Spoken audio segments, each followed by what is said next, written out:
Here we are. Hello, guys. If you're just tuning in and you want to jump straight to the class, just pop ahead about 10 minutes. So it's just right now, it's just the hamster and I hanging. I think Tracy's here. Hello, Tracy.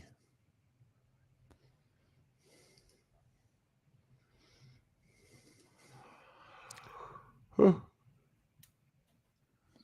Oh, everyone. what have you been doing today? Me? Hmm. Working. Worked out, walked my dog. I got to head out to Fallbrook tonight. Some church event. That'll be fun. Actually, it will. I kind of like the new church. Nice. Pretty nice people. Oh, my favorite. I'm partial, I have to admit. Yes, Amy, I'm partial to you. Well, she did. She did put up with you for on one of your travels, so she's earned a little bit of partiality over the years. She's earned quite a bit of partiality. Don't let it go to her head, though. That she's not. It won't. It can't go to her head. That's not who she is. I know who she is. I don't mess with her. I don't mess with That's Amy. one reason I love her so much.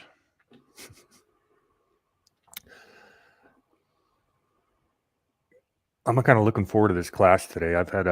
I invited some people from Patriots.win to chime in here because we've been debating the Second Amendment for the Mm. last week or so, and there's some hard-headed people that think that the 2A is basically that defines what states can and can't do. So Well, and we'll I, have I, I used to think that way as well. hmm, I used to think that way as well. It was. I remember the day the light went on when I was in the classroom at in Corona.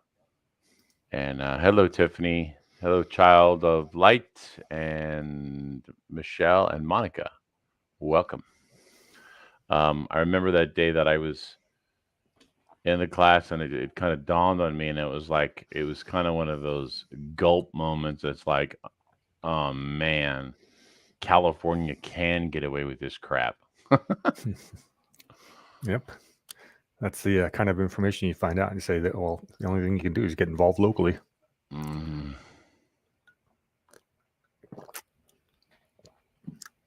Finally, had a sunny day at the beach. We had June gloom all May. We had the May gray and we had the June gloom. Today we finally had a sunny day, which is nice. It's pretty depressing when the sun never comes out at the beach. Amy, I know. You yeah, trust me. I know. That's why I leave you alone. Why is there a clown emoji? Hello, Gloria Day. Nah, June gloom is no good, Tracy. I Tracy, got a I'm gonna echo that sentiment. I do love June gloom. yeah. The worst thing is hitting the pool when there's no sun out. Makes me miss workouts occasionally. And I don't like doing that. I'm actually a big fan of. I'm actually a big fan of like the marine layer. Yeah, So, and then when it comes this far um, yeah, but in the you don't get it. mornings, You don't get it for 60 days straight like we do here. oh, I've lived there. Trust me, dude. I lived in Costa Mesa. I lived in Irvine. I lived in Dana Not Point. even not even comparable. What Dana part of San Point's Diego? not comparable, This Solana Beach gets it worse than any town on the coast. dude. Dana Point was like, I mean, I was literally like uh, walking distance from the beach. Not so much in Costa Mesa, but I mean, we still got the marine layer in Costa Mesa. But I love the marine layer. I think one of my favorite things was when the marine layer would roll in and it would be on the ground, so it'd be like really foggy. I'd open up my window and I'd have I'd turn on the fan and I'd suck on I'd suck all that cool, moist air into my room, and I would just sleep like a baby. Amy's on my side on this one, so we win. I know, it's okay. It's okay. Yeah, She's not perfect. I'm a Amy, creature of the sun. Amy is very close to perfect, but she's not perfect. Okay. I require my sunshine. Oh, don't get it twisted. I didn't say that I didn't like I didn't like sunshine. There's a difference. I'll tell you the one thing about here that once the tourists go home after Labor Day, September and October are just gorgeous weather here. Mm-hmm. That's the best 2 months of the year in San Diego.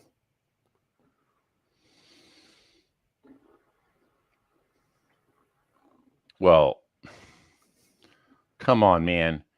Every day of the year is great in San Diego. Not when the May, Gray, and June glooms here.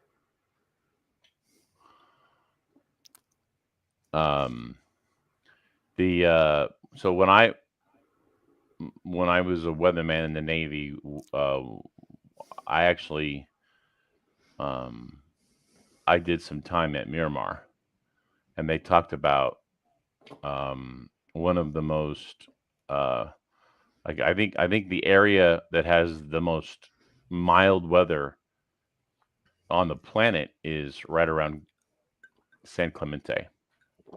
Yeah, well, that's most mild, meaning the least amount of variance. Yeah, well, that's when you know you're getting old. Is when I say San Diego winters are too cold for me. That's time to move, because I think it gets down into the 50s, and if that's too cold for you, there's a problem. Yeah, because it gets cold. It feels like it. The 50s are cold? Yes, that's what I mean. So I'm moving inland, among other reasons. But dude, the 50s are not cold. Well, I'm aware of that. You're missing the sarcasm here. Oh, you're gonna start off on the wrong foot with me today, Ron. We're gonna have to argue on air over something. Except I don't think there's anything to argue about in today's topic, because I think we agree 100% on this one. Tracy, didn't you tell me that you were an Android person? You're not an iPhone person? Now, Amy, it's supposed to burn off, but this year it did not at all. Now, I will say God was very kind to us during the lockdowns. We had one of the sunniest Mays and Junes I've ever seen. So I was in the pool every day, and it was great. But okay, that was 2020 was if it had been a depressing spring, with all the lockdowns. Of course, I spent most of the lockdowns in Temecula, anyways, at my buddy's place.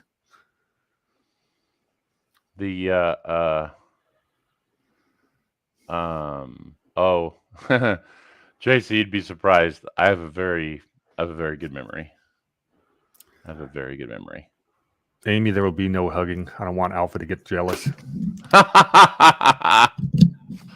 Whatever. I cracked myself up last night. Whatever. Hey, a minute early. Oh, am I? Well, it depends. Do you have your Dr. Pepper?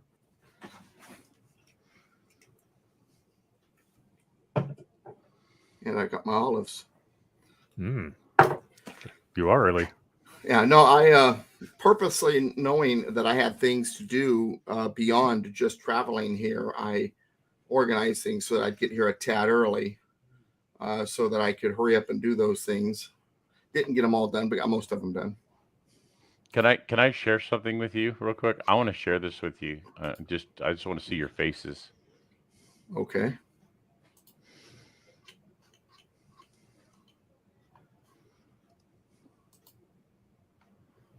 That's a 12-pack of roast beef. Look at the price. $180 for a 12-pack. Yeah, I noticed that about chicken chunks in the can too. It's kind of high. It is getting much higher. Oh, that's a 24-pack. Still higher than it should be. No, it's like. Well, that's because I just prepping, getting our preps. So anyway, how are you, Doug? I am very well. I am tired, but I am very well. That makes two of us. 3. That makes three of us. And I'm sure some poor people in the chat. Well, you've heard of the saying "burning burning a candle at both ends." Yeah, mine's burning at 3. Yeah, I have found ends that nobody knew existed to burn. Last night, after spending time with my wife and ushering her off to bed, I decided to get some work done. And Amy says 4. yeah, Oh, I went to bed at 5 o'clock this morning. Brutal. I was at the gym. And then I got up at 5 8. I was at the gym at 5 a.m. Yeah, so I was going to bed when you went to the gym. So basically, what's that? your canned beef, whatever, is 62 cents an ounce. Yeah, it sounds about right. I just did the math. Well, I just did the math. It is right. We did. Of course, the War Hamster would do the math. You and Alan Myers are like the first people to do the math. I got a calculator. I may as well use it. I did. Well, we're just trying to have sources of protein in the event that we lose the ability to freeze. Most people don't have enough to go beyond 3 days, and at the longest 3 weeks. Mm-hmm. Isn't that what about 9 months worth of stuff? Mm-hmm. Ron, isn't that what the cats are for? No. Oh, okay. Just checking. Mm-mm. No, cats are the things that keep me more intelligent than you. You saw the Book of Eli, right? Just saying. Oh yeah. That's about what I think cats are good for. But anyway, all right, everybody, good to see you. I'm a dog person. My wife was a cat person. I have converted her. You do know that studies have scientifically proven that cat people are smarter than dog people. Yeah, the study is probably run by cat people too. So yeah, it's sort of like a fact checker. I want to. I've just got to convince Amy to get Mango out here. So in your case, it kind of balances out because cat people are smarter, but Dodger fans are dumber. So it's somewhere in the middle. So all right. Anyway, you mean the guys, the ones that just won the world championship like I'm a year talking ago? about brains, not ability to hit a ball. Oh, okay. All right. Well, let's talk about the Second Amendment. Yeah. Now I know originally you did not want to do it because I'm out of town next week, but right. The time of the year is such that there should be no problem me having access to the internet up there because the problems in the past when I went up to Oregon was the time of the year: storms, wind, trees falling on the road. This is a time of year where that typically does not happen. Getting to an internet source and doing this program from up there should be no problem. I may or may not have my background. It depends on if I'm able to hang my green screen where I'm at. But that said, otherwise you're going to get the wall of a library or something. I'm going to, on Monday, go down to the library and make sure I can get a room. And then, so whenever someone says you're going to get a room, for me, it means something totally different. But anyway, so, and I really didn't want to delay this. We got through what we got through last week. I really felt this is something we need to get into. It's okay. It's okay. Yeah, we can always talk about it for 2 or 3 weeks because this is the one that everybody has lots of questions about. Everybody wants to. Well, it's a hard thing to wrap our brains around because we have these predisposed dispositions that we have on what we believe and that is a problem often. So, folks, when we talk about the Second Amendment, and what's funny about the Second Amendment, I've always gotten a kick out of this.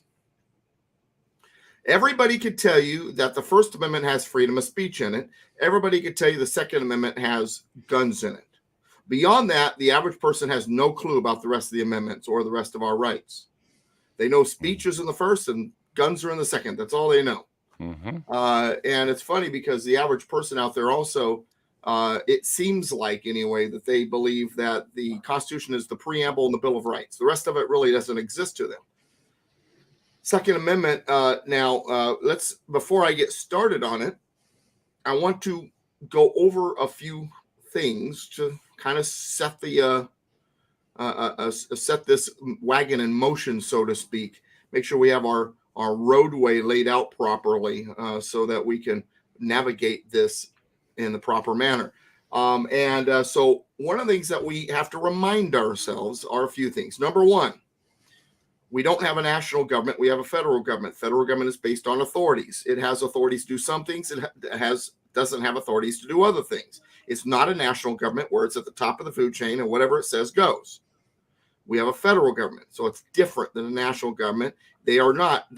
All federal law does not supersede everything. If they don't have the authority, then it's illegal and it can't supersede anything.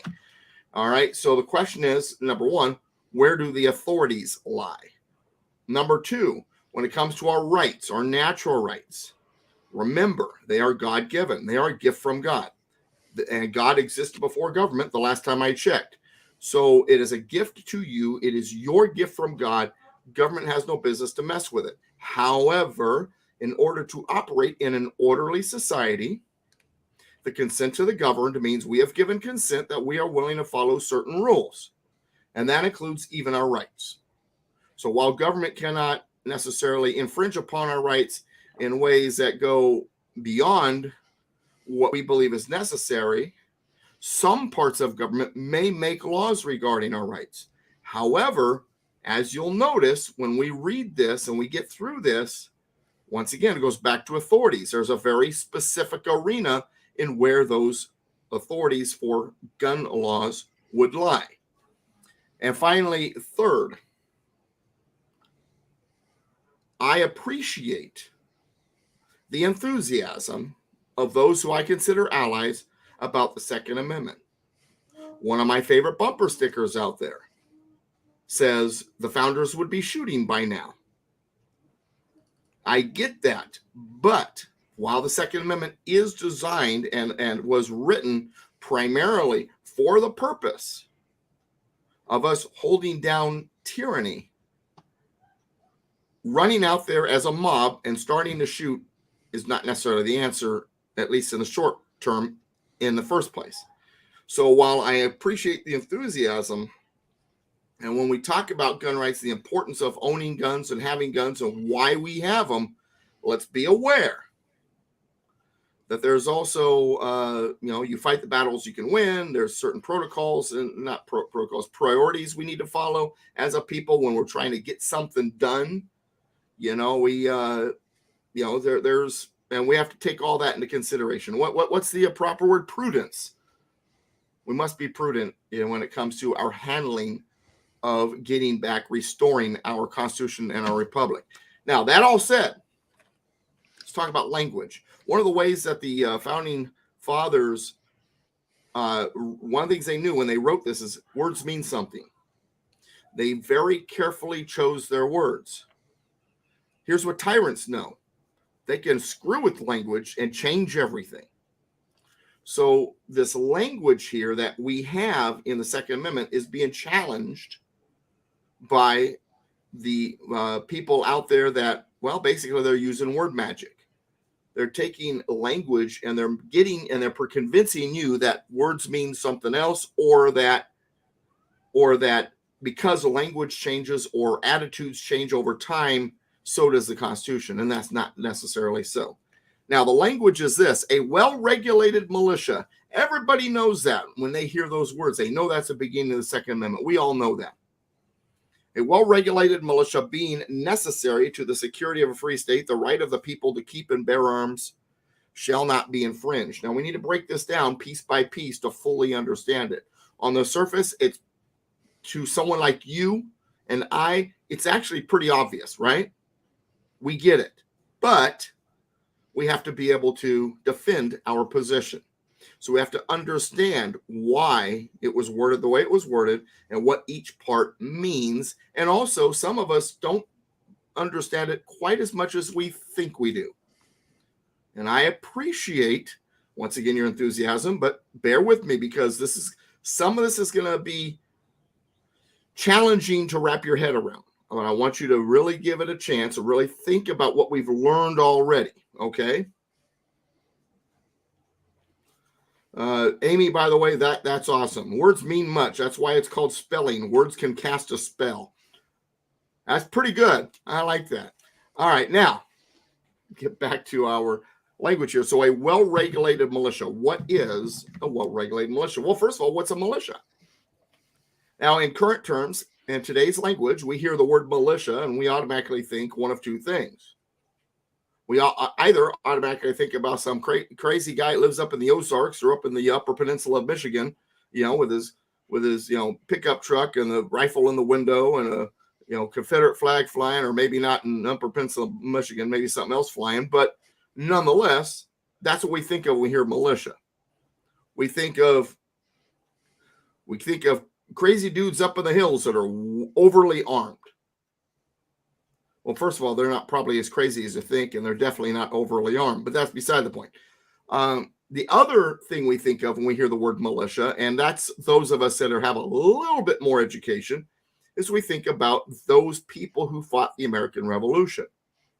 The Minutemen, they were part of the American militia. Each state had its own militia. The states created their militias, had militias to protect them from those around them.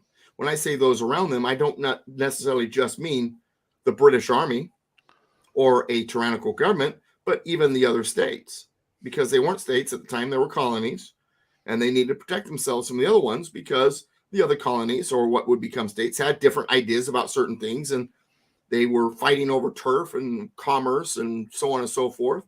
They had protectionist laws regarding manufacturing and trade, so they had their militias to protect all that. When the American Revolution occurred, the militias became very important. The militias, however, the way we look at it, we think of an armed service, a military force. The militias were nowhere close to a military force. The militias are citizens. The militias are the communities that say, hey, I've got a gun. I've got the will to protect my community. Let's do this. That was the militia.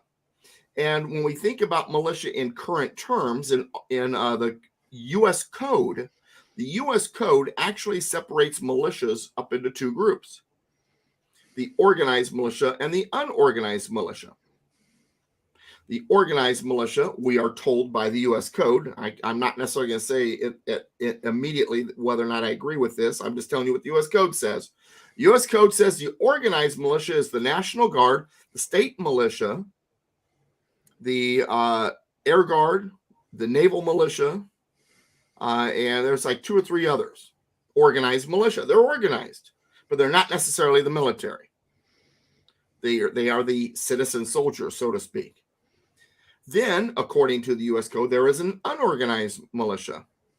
The unorganized militia is all those other persons that are not members of the organized militia. You. Now, when it came to the founding father generation, those folks of that time period, there was no organized and unorganized militia. The militia was the militia. It guarded the community. These were people in the community that were armed and ready to roll. And they met regularly.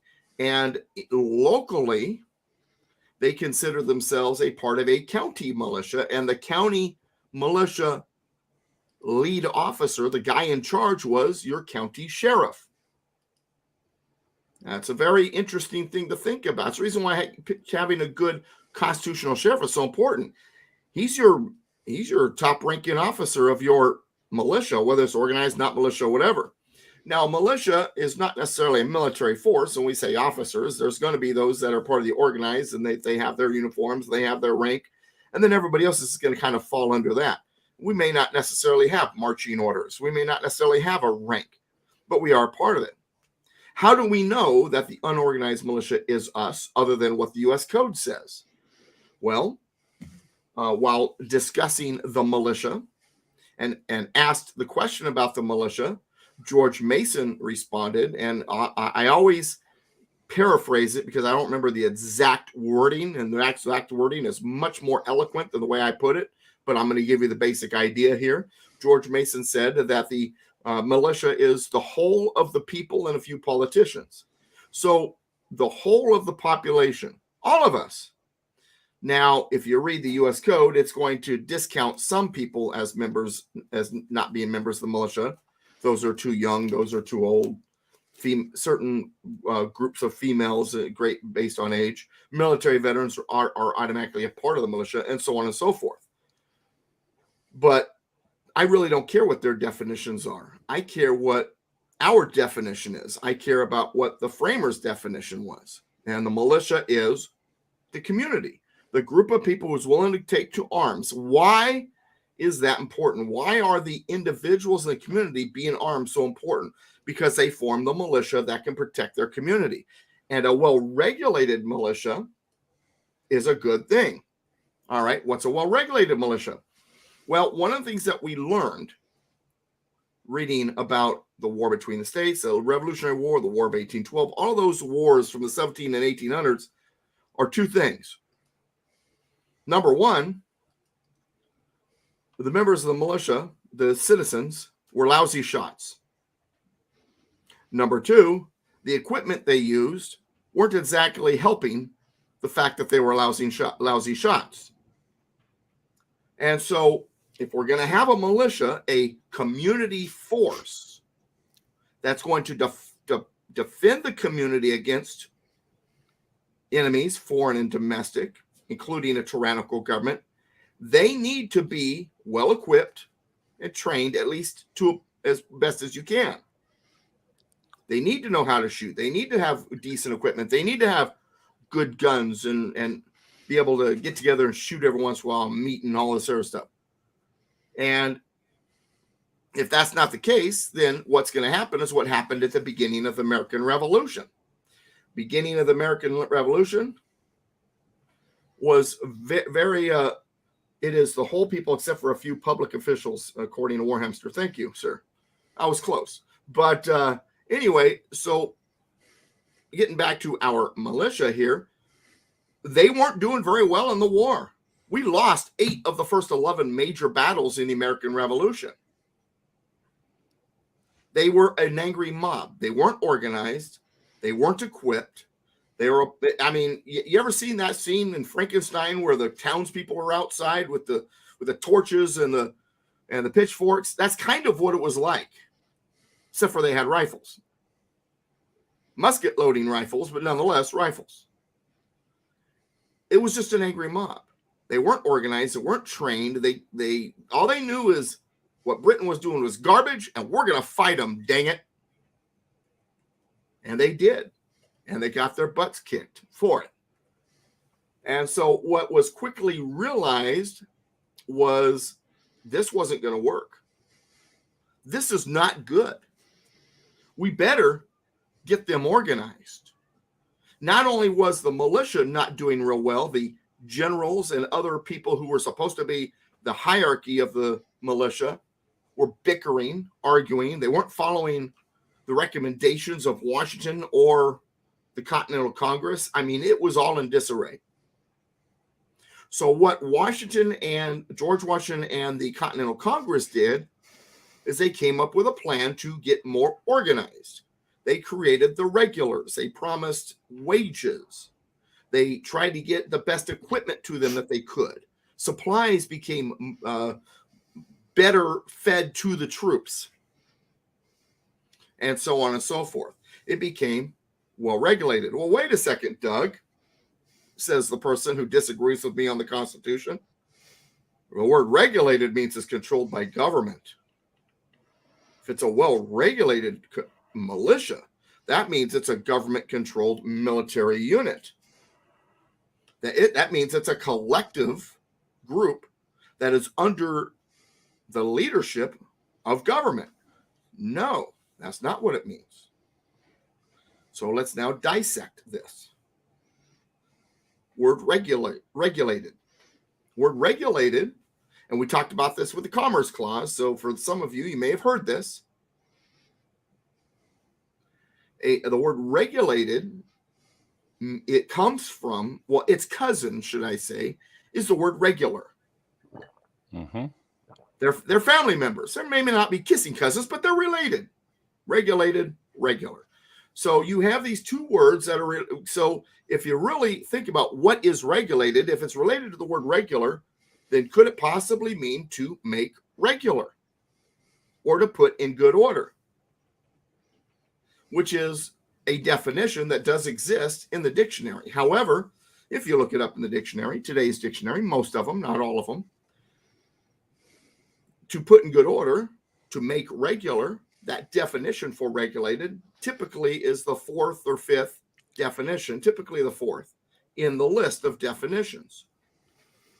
And when you look up a dictionary, the list is an order of usage.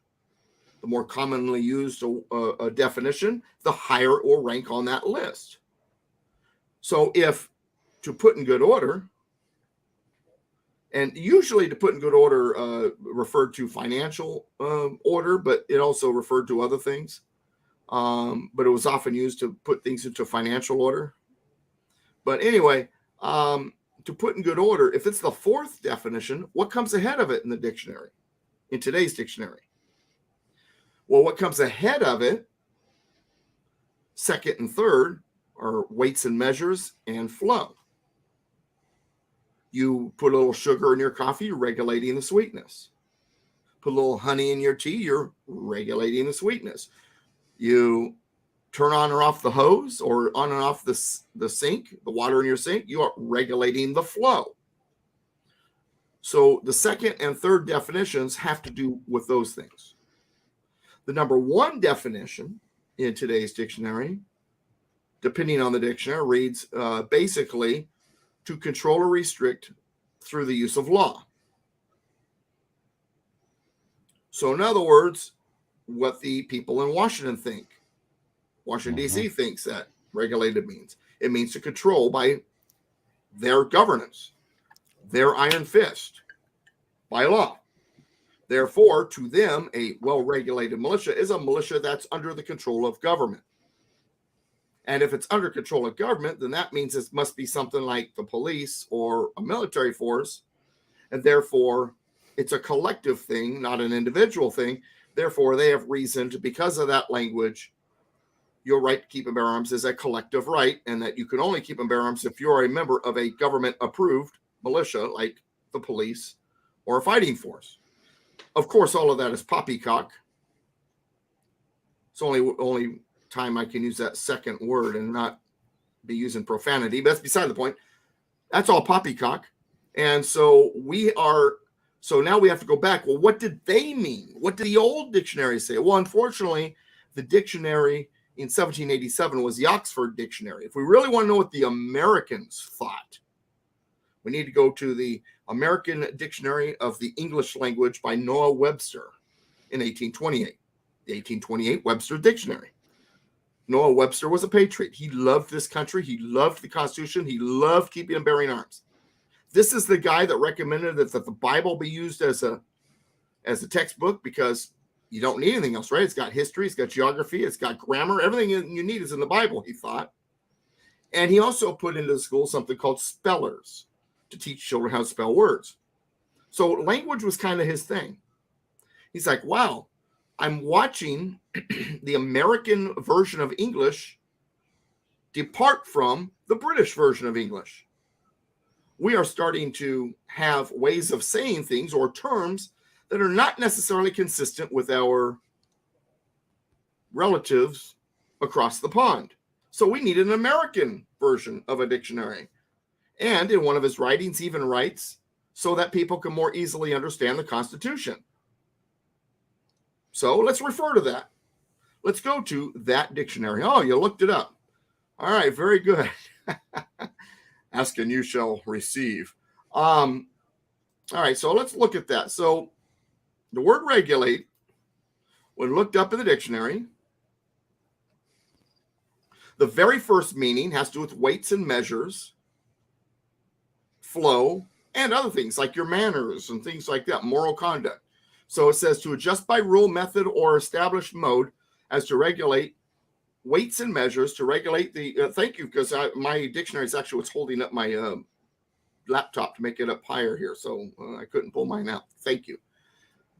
Moral conduct by the laws of God and society to regulate our manners by customary forms. Then the second one, to put in good order as to regulate the disordered state of a nation or its finances. That's interesting. It's number 2. Well, what's number 3? To subject to rules and restrictions as to regulate trade, to regulate diet. So subjecting to rules and restrictions is lower than to put in good order. So if to put in good order is more common in usage than to subject to rules and restrictions, would it not then, just reasoning here, just using a little logic, reasonably mean that to regulate in a well-regulated militia, that means a militia in good order, not a militia that's subject to rules and restrictions put in place by government? Well, let's test our theory. Remember, I was talking about how bad the fighting force was in the beginning? So is restricting and controlling them with rules going to make them a better fighting force? Or did we just need our militia to be put in better order? It needs to be put in good order, right? That just makes sense. Then if you go to Madison's notes, they argued about this. I'm sorry, not Madison's notes, Second Amendment to Congress. They argued about this in the congressional hearings and in the ratification conventions for these amendments. So, well, we don't want government regulating the militia. That's not what it says, argued those in support of this amendment. It means a militia in good order. Well, how do we put it in good order? Funny you should ask. Thanks for asking. It's funny because they had already put in place the mechanism to put the militia in good order long before. Article 1, Section 8. Let's run over there real quick. Article 1, Section 8, about halfway down that, well, actually about 2/3 of the way down that article. It says that Congress shall have the power to provide for organizing, arming, and disciplining the militia,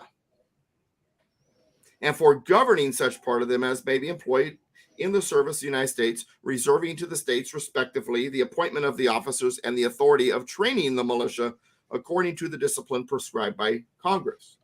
So how do you get a well-regulated militia? Congress sets up the rules. You apply those rules at the state level. And they had already written that long before the Second Amendment came into being, way back in 1787 when they wrote the first 7 articles of the Constitution. Boy, that's an interesting little quink-a-dink. It's almost like they had making sure that the militia was there to defend the states against tyranny already in mind. Funny how that works out, huh? All right, so here we are now. We've got a well-regulated militia. Now we know who the militia is. It's us and the organized militia. We do have militias. As a matter of fact, 24 states currently have, or last time I checked, 24 states have state militias, organized militias. California's, and I was informed of this by my dad. I have a couple friends that are in the state militia. Asked them, and it turned out to be true. California's militia is the only one that trains with live ammunition. Gentlemen, I would have thought California was the last state that would be on that list, not the first. And only. Have you ever looked the definition of militia up in Webster's?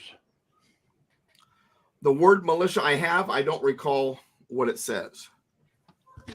Or if it says. Oh, you have it, huh? I have it. Well, of course you do. All right. So let's see what it says. Latin from Miles, a soldier. Greek, war, to fight, combat, contention. The primary sense of fighting is to strive, struggle, drive, or to strike, to beat. English, moil. Latin, moiler. Hebrew, to labor or toil. The body of soldiers in a state enrolled for discipline, but not engaged in actual service except in emergencies. That's actually right there, the perfect part of it. As distinguished from regular troops whose sole occupation is war or military service. In other words, the militia are not professional soldiers. The militia of a county are the Country. able-bodied men of a country, excuse me, are the able-bodied men organized into companies, regiments, and brigades with officers of all grades and required by law to attend military exercises on certain days only, but at other times left to pursue their usual occupations. You know, they're citizen soldiers that get together to train every once in a while. And in the communities, they did that because they wanted to protect their community. That's pretty much what I thought it would say or what it said. I just didn't remember. It's been a long time since I've looked at that. Thank you for bringing that up. I've gone back to my dictionary quite a few times. I've had to not change, but adjust how I explain things sometimes because I leave certain things out that the dictionary definitely wonderfully puts in there. But yeah, very good. Thank you. So well-regulated militia. Now we have this militia. It's citizen soldiers. They're not full-time soldiers. They get together every once in a while. When there's an emergency, we got to get together. And it says being necessary. It's not a recommendation. It's not a, hey, you know, maybe we ought to do this. It's necessary. Absolutely necessary. Sort of like the word shall. The word shall means mandatory. This is mandatorily necessary. A well-regulated militia being necessary to the security of a free state. When we say a free state, sometimes we think, you know, we mean the country or the system. You know, like if you're an enemy of the system, you're an enemy of the state, right? That's not what they meant by state here. They mean each individual state. It's capitalized. State, North Carolina, South Carolina, Virginia, Massachusetts, New York, Ohio, California. Being necessary to the security of a free state, not just to the security of the state, but a free state to protect its freedom. And in order to be free, it must have a what? A republican form of government, which it says in Article 4, Section 4, that the United States shall guarantee. A republican form of government. It's necessary for a free state. Not just a free state, the security of a free state, to protect that freedom. Security of a free state. So we have the well-regulated militia. That's a militia that's in good order, that we're a part of, because it's not a professional army. It's the reason why I don't like the fact that they make the National Guard according to the U.S. Code a part of the militia. Not a fan of that. But that's what they say. But then it says the right of the people. Okay, so remember that thing I said where, you know, the enemy likes to argue, well, you know, collective. You know, it's about the collective. It's about the, you know, well-regulated militia, because it's a government militia. That means that you only have a right to keep and bear arms if you're a member of one of those government-approved groups. Well, then why does it say the right of the people? Isn't the right of the people definitive when it comes to addressing individualism, individual right to keep and bear arms? It doesn't say the right of the people who are a member of these militias. Well-regulated militia, it's telling you this is one of the reasons we need to have a militia, and the people are part of this militia. But it's not the only reason.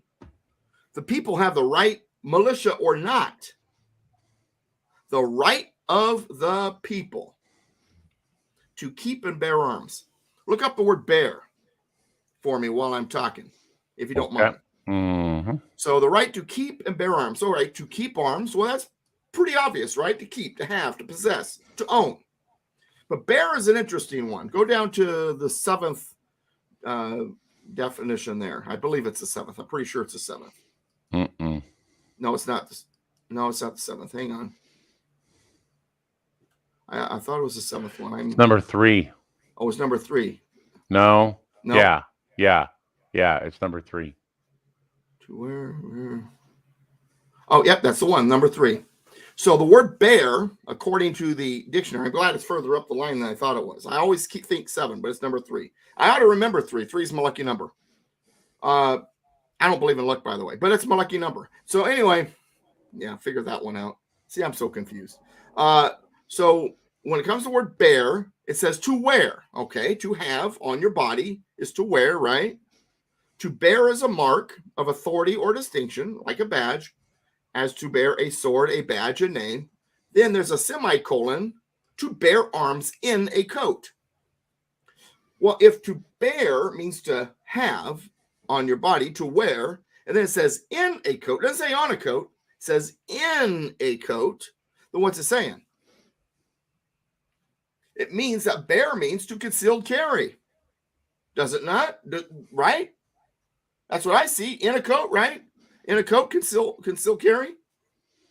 Bear arms and a coat. Right. So bear means to conceal carry. So first of all, why do you need a permit to conceal carry? Well, no answers out there. One of my favorites is when Christians go, well, Doug, as a Christian, you're supposed to turn the other cheek. You really shouldn't be walking around with a gun on your hip, because it's a, dangerous thing. I'm like, really? Do you not read the Bible? Did you know the right to keep and bear arms is in the Bible? They're like, no, it's not. There was no guns. I didn't say there was guns. An arm isn't just a gun. It could be a blade, right? Before guns, your arm was a blade. You know the story when Jesus was arrested. And Peter pulls his blade off of his hip and he slops off the Roman soldier's ear, right? Does Jesus go, oh my gosh, I can't believe you're carrying. Throw that thing away. How dare you carry around me? No, he says, Peter, this is not the right time. Put it away. Put it back on your hip. This is not the right time. Jesus was saying, in fact, he told them ahead of time, make sure you got your blades on you.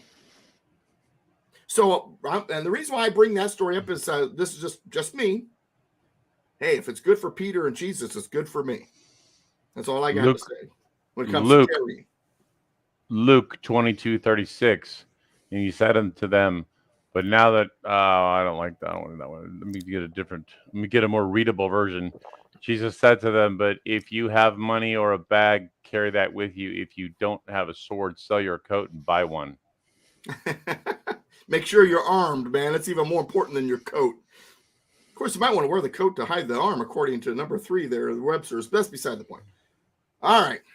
So a well-regulated militia, that's a militia in good order, citizen soldiers, right? Not professional soldiers. It's us.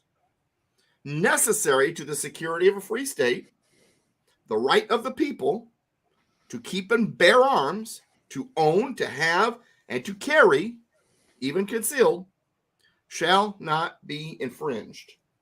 Remember I said earlier the word shall means mandatory? Shall not be infringed. Absolutely, mandatorily cannot be infringed. What does the word infringed mean? The word infringed means to infringe, to interfere with. It doesn't say shall not be infringed unless it's a big scary gun that might be used for war. It got infringed too. Yeah, you're starting to like this dictionary. I need to buy you one just so you can have the, you can go through the pages too. I'm trying to scroll it up a little bit though, so that Tracy's not like, she doesn't really like Noah looking at her. Really? Yeah, he's such a good-looking guy. He says he has judging eyes. Sure. You're speaking for her, right? Those were her words. Okay. So infringe. To break, is contracts, to violate. Either positively by contravention or negatively by non-fulfillment or neglect of performance. This is good because I like it says either positively by contravention. Even if it's a good thing, you're not supposed to infringe. I'm on the. Seems like it's good. Go ahead, Warhamster. I'm sorry. No, I looked up. I'm on Merriam-Webster.com, and they have the definitions completely wrong and backwards. Well, of course they do.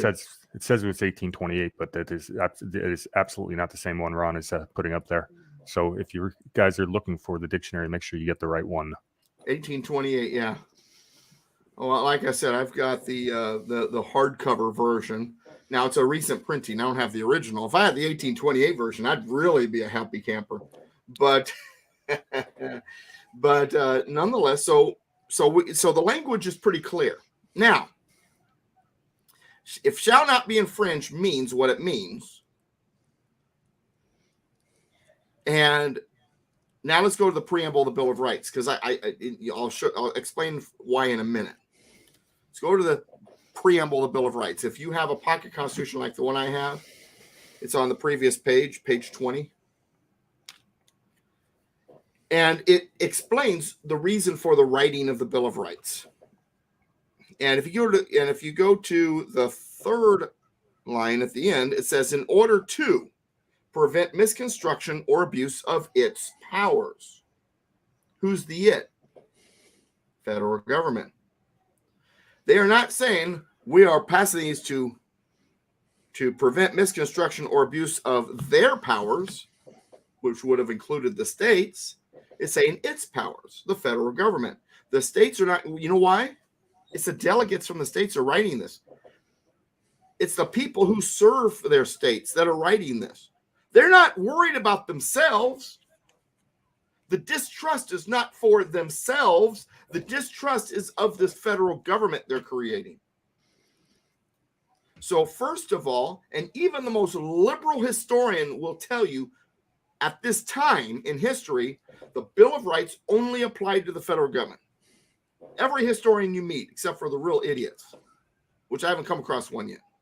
Even the most liberal agree with me that at the time of the writing, the Bill of Rights only applied to the federal government. Now, don't get nervous. I'm not saying the states can stomp all of your rights. I'm saying that the language applies to the federal government. You have a right to keep and bear arms. The state is not supposed to be stomping all over it. I agree. But when it comes to those words, shall not be infringed, that's language for the federal government. And what it means is, are you sitting down? Every single federal gun law is unconstitutional. All of them. Background check, the assault weapon ban, even trying to pass a law saying you can't walk around with a nuclear bomb is unconstitutional. I'm not saying you should be able to walk around with a nuclear bomb. I'm just saying the federal government can't make that law. That basically the three major pieces of legislation that are federal are the 1934 NFA, which governs fully automatic silencers and short barrel rifles. Mm-hmm. And then the 1968 Gun Control Act, which essentially created prohibited possessors, amongst other things. Think about those years. Have you noticed something about those years? Well, all of them come after 1913. Yeah, and they were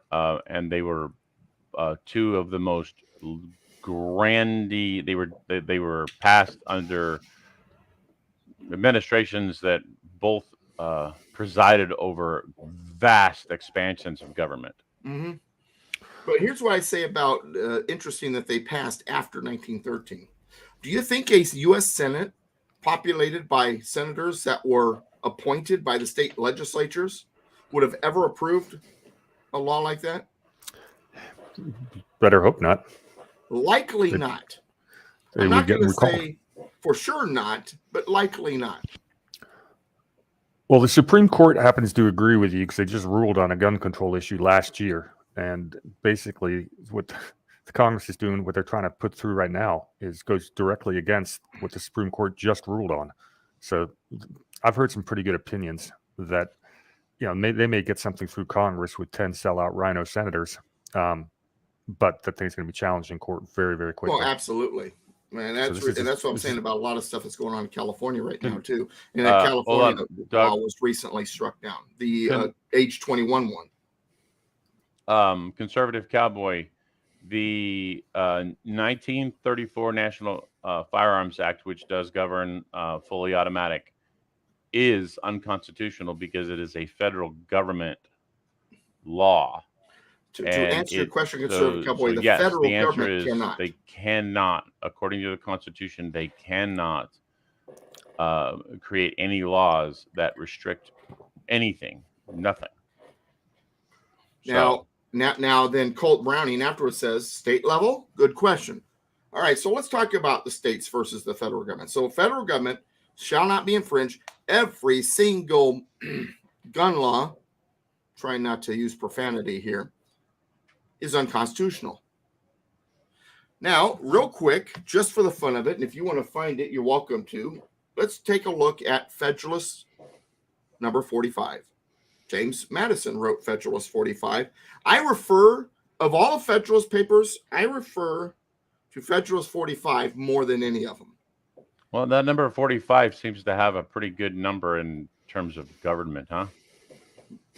Numbers of presidents, yeah. That is an interesting coinkydink. And I don't believe in coinkydinks. Just saying. All right, so Federalist number 45, James Madison is trying to explain so that you understand the enumeration doctrine and what the authorities of different parts of government are.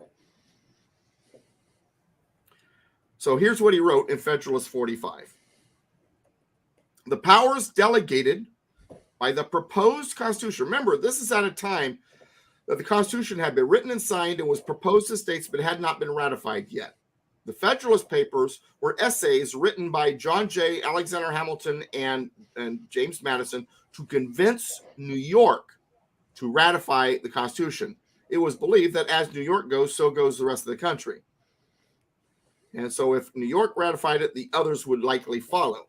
That was the idea. And New York had a lot of anti-federalists. And in fact, the New York delegation, originally 3 delegates in the Constitutional Convention, 2 of them got up and walked out, Robert Yates being one of them, once they realized a new constitution was being written. They were against it. So once again, Madison writes, the powers delegated by the proposed Constitution to the federal government are few and defined. Powers are few and defined. There's not many, and they're listed. They're defined. Those which are to remain in the state governments remain because prior to the Constitution, the states had all the powers. That's why the word remain is there. Remain in the state governments are numerous and indefinite. The former will be exercised principally on external objects as war, peace, negotiation, and foreign commerce, with which last the power of taxation will, for the most part, be connected. The powers reserved to the several states will extend to all objects which in the ordinary course of affairs concern the lives, liberties, and properties of the people. Think about that language. And the internal order, improvement, and prosperity of the state. The operations of the federal government will be most extensive and important in times of war and danger, those of the state governments in times of peace and security. So if the state authorities have to do with the lives and the liberty and property of the people, then what does that include? It includes guns. Because, see, they understood that when it came to our rights, federal government shall not infringe, but regarding our rights, some laws would need to be made. Not many, only the necessary ones, but some laws would need to be made. One might argue, well, the average person shouldn't be able to buy a rocket launcher. Okay, fine, but the federal government can't make that law.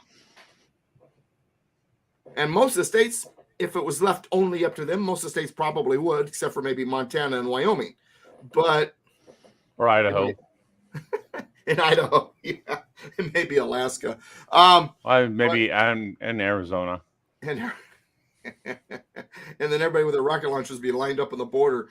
Californians, stay in your state. But anyway, I'm just saying. But nonetheless, how about, and my favorite example to use, I got little grandchildren. My youngest let me rephrase that. The youngest granddaughter from my son, Camila, is 9 years old. And you know what? I'm thrilled over the fact that that 9-year-old little girl cannot walk into a gun store and buy a gun. Well, there needs to be a law. Now, I've actually had someone argue with me, no, a 9-year-old should be able to buy a gun if they want.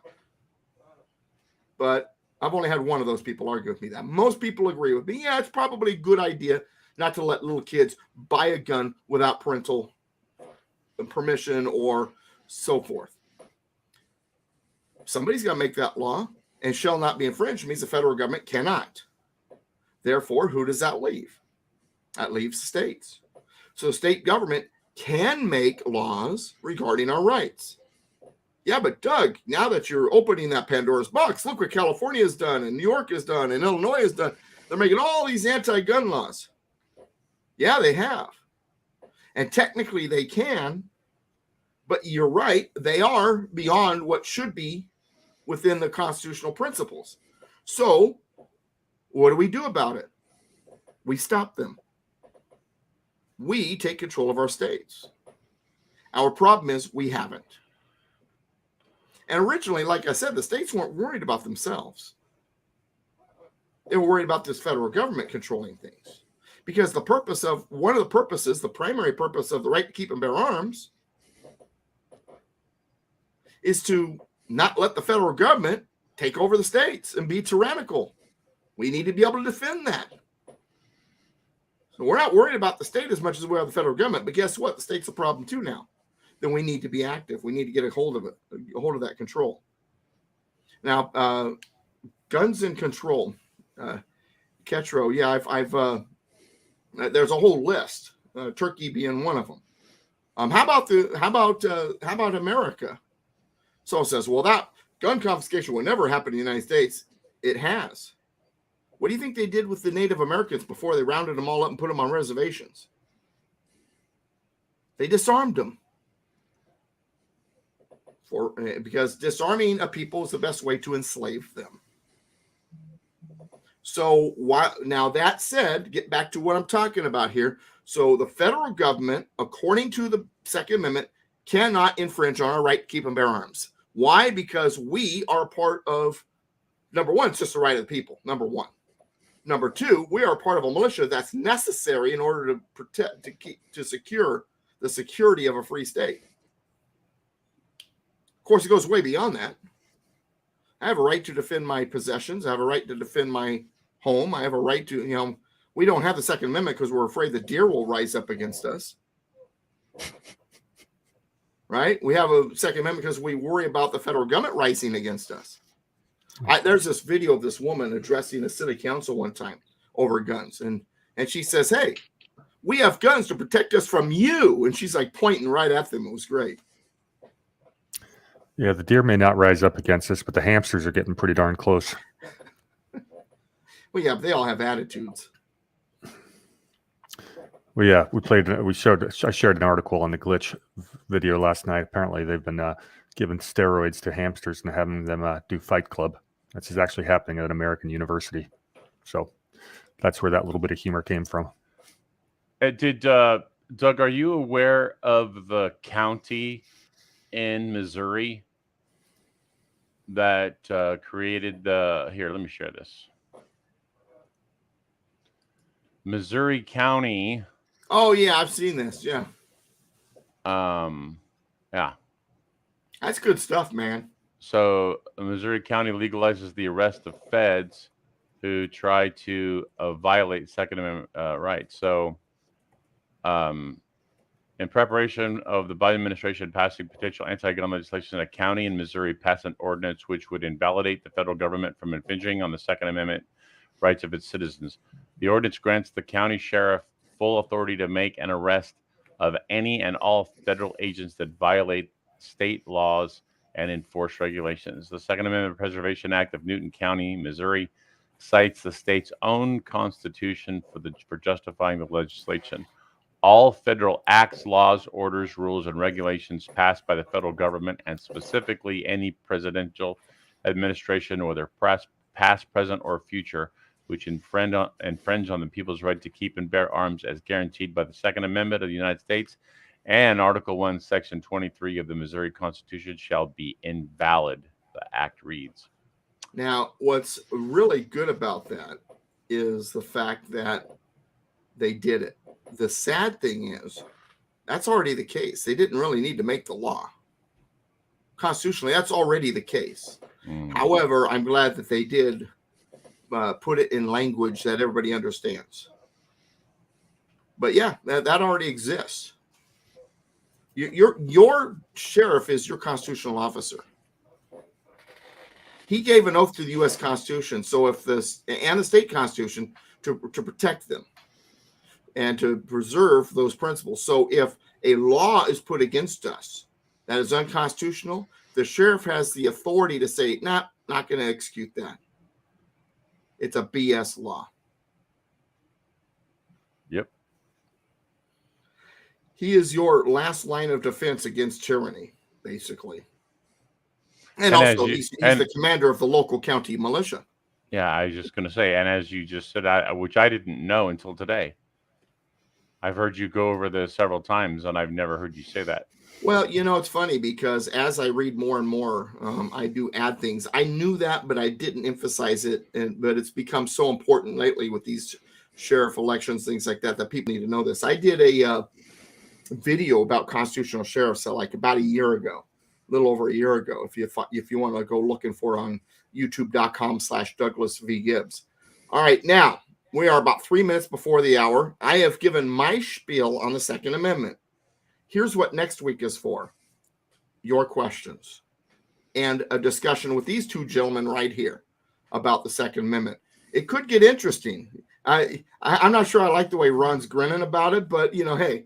We'll find out next week, right? Well, I mean, you and I have already had the interesting conversation, because I've had kind of the epiphany, and I don't like it, but I now understand it differently. Right. It doesn't mean I like it. But, well, shall not be infringed, applying only to the federal government. Some people are frustrated. Right. Like, well, it means the state could stomp all over. No, it just means we got to work harder to protect that right. Right. Locally. Correct. So, but a piece of paper doesn't protect your rights anyway. In the end, it comes down to us anyway. Even the Second Amendment doesn't keep the federal government from passing gun laws. Look what they've done, regardless of the Second Amendment. Mm-hmm. But it does give us an administrative weapon to use when fighting against them. Hey, look, this says you can't.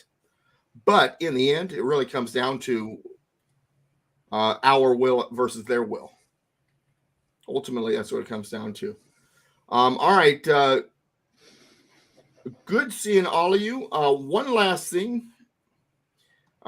If you are interested in any of my books, they are available online. You can either buy them on Amazon and get a copy that's not autographed and pay and still have to pay shipping and all that, or you can buy it at my store and it'll be autographed. All right, fine. You won't get the quick delivery truck from Amazon Prime, but you'll still get it in the mail, and just different way of getting to you, but it'll have an autograph in it. Same price. So DouglasVGibbs.com/store. DouglasVGibbs.com/store. Also, I got to bring this up. I've got to bring this up real quick, but even though there's only a minute left. Warhamster, you're awesome. So Warhamster calls me up and says, hey, man, I've been arguing Second Amendment, and you want to hear my argument? I'm giving you the brief version here. So he reads me his argument, and by the time he's done with it, I say, well, gosh, that sounds like there's a lot of Douglas V. Gibbs in it. He says, well, there ought to be. You wrote it in 2013. So I had a total kick out of that. And what was great about it, too, is as he's reading it, and I realize it's me after he tells me, I'm like, well, one thing you can say for sure, I'm pretty consistent when it comes to this stuff. But anyway, so I wanted to thank Warhamster for that. But yeah, if you look at Canada Free Press back 2013, I have an article about Second Amendment. Oh, yeah. And of course, along with Thomas J. DeLorenzo's book, Hamilton's Curse, here's another one about Alexander Hamilton. Hold it up a little higher so we see the whole title. How Alexander Hamilton Screwed Up America. Hey, that looks like Brian McClanahan's name on there. It is. That just showed up wow. in the mail yesterday. Man, I've already will, got enough books, and now I got to buy another one. I'll let you borrow mine when it's done. No, because what will happen is if I borrow it, you'll never get it back because I'll want to mark it up. So I'll just get my own. Let Ron borrow it. You got it. No, I don't borrow books. I buy books. No, you're like me because you know you won't give it back. You've seen a portion of my library. Yeah, his library is interesting. There's an awful lot of what would be considered by some people to be very controversial stuff in there. Let's just say that. Mm-hmm. Yeah. But that's a good thing. Some of them are behind you, right? Yeah. In your little picture there behind you. Yeah, some of them. Well, that's an older picture. That used to be my room. That's not the way my room looks anymore. But So he even has to green screen the background of his room. so I did that on purpose. Now, I actually have a really good green screen image of what my office used to look like too. Now it's a more disarray and there's less books. I sent most of them up to Oregon. The ones I'm not reading right now, like Green Eggs and Ham. But yeah, I thank you for alerting me, Warhamster, of McClanahan's book. Were you familiar with Brian McClanahan? The title's to the point. Doug, were you? When did you become familiar with Brian McClanahan? When the Warhamster told me about him. Okay. So, because I think the Puritan Yankee video, I think was the first one I watched by him.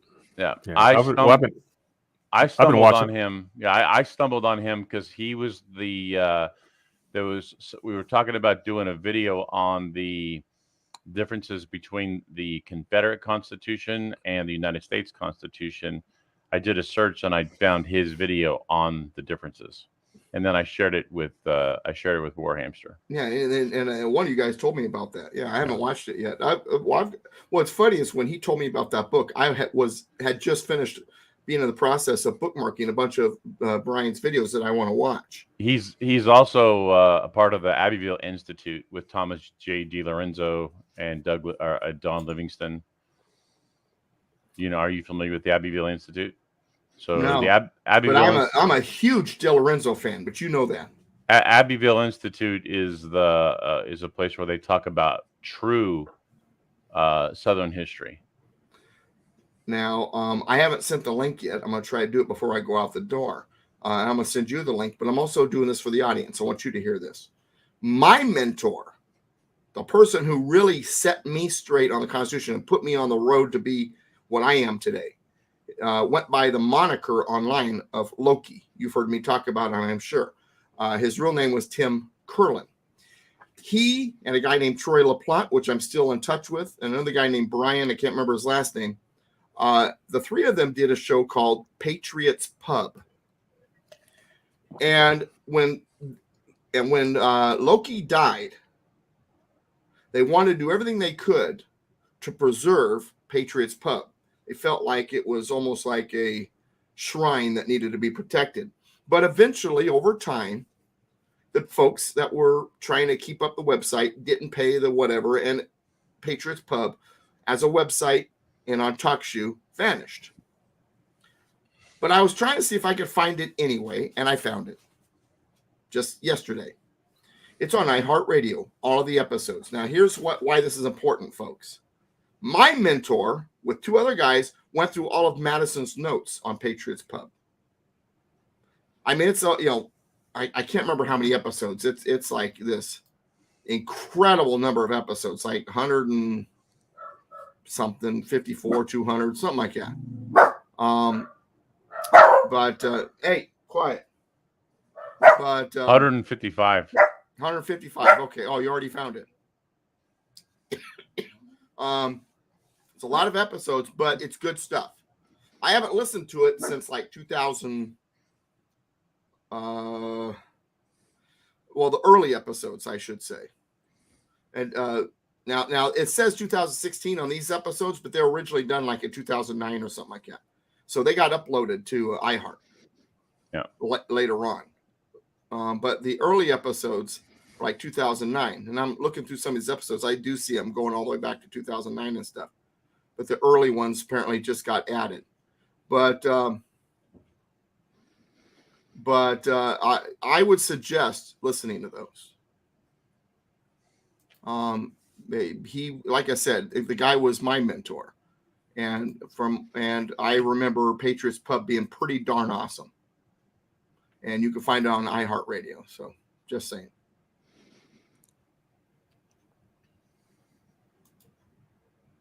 I just found it. Yeah. On As the I'm app. going through it, it looks like there might be a handful of episodes missing. Whoever's putting them on there might still be working on it. Conservative Cowboy. Conservative Cowboy. I just looked up that book, and I've got it bookmarked. I'll take a look at it later on this week. Thank you very much. You're not the first. You're not the first person to suggest that one to me, gentlemen. I've got to run. Okay, I will check that out. I'm going to check that out as well, Conservative Cowboy. And yes, and Doug, are you going down to San Juan? Yeah, I'll be in San Juan tonight, and then next week. And actually, Alan Myers is running the class, but I'm going to be there for assistance and announcements and all that. I start teaching that class again in 2 weeks. We can start over in the Constitution. So if you know anybody in the Orange County, folks, let them know that the class in San Juan Capistrano begins with the preamble again in 2 weeks on Tuesday nights. Very nice. All right. As always, it was my pleasure. And I've got to get on the road. All righty, gentlemen. Well, we will look forward to discussion next week of the Second Amendment. Yes, sir. And guys, just FYI, if there are still more questions and still debate, we will go We'll a third week. Mm-hmm. Yeah. Absolutely, because this is important. There's a lot of questions, and like I said, for some people it's difficult to grasp. But it's like you; it took a while to get it, and it's not because we're dumb or anything. It's just because we've been taught such garbage, and even the stuff that sounds good turns out is not necessarily on target. We really got to, get into the minds of who the founders were and what they were trying to do at the time, and also take our logic a little beyond what's on the surface. But anyway, that all said, all right, we'll see you guys next week. I'll be in a different state, but I'll be here. And he'll be in a different state, meaning he'll be in a state of confusion. No, I'll be on the Oregon coast next week. I live in Southern California, but I have a place on the Oregon coast. And so I'll do that class from the Oregon coast next week. So I may or may not have my green screen backdrop. We'll see. Okay. Well, in the event that plans go awry, then we will reconvene in 2 weeks. But we'll plan on next week. So yeah, well, the last time it was a problem because I couldn't get a good signal. There were storms going on. This is the time of the year where I should have problems with trees dropping off on the side of the road and blocking the exit. Agreed. Okay. All right. Thanks, guys.